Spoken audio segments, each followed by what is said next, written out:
उड्डाणपुलाची उद्घाटन पत्रिका आणि कोनशिलेवर एकनाथ शिंदे यांचं नाव डावलल्यानं संतप्त शिवसैनिकांनी निषेध आंदोलन केलंय.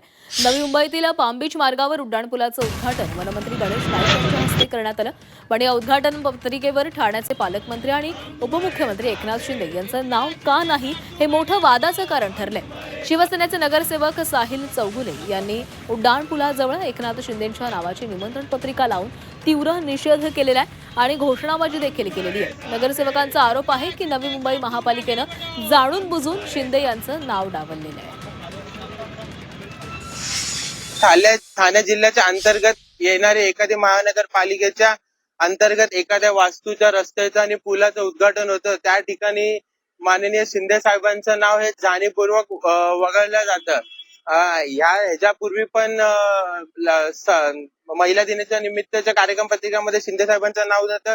तेव्हाही आम्ही महापालिकेला आणि महापौर मॅडमला सांगितलेलं की तुम्ही असं जाणीवपूर्वक आमच्या साहेबांचं नाव तुम्ही वगळू नका, नाहीतर आम्ही ह्याच्यावर 100% ह्याचा आम्ही निषेध करू. आणि परत एकदा त्याच प्रकारे तसंच करण्यात आलं आहे.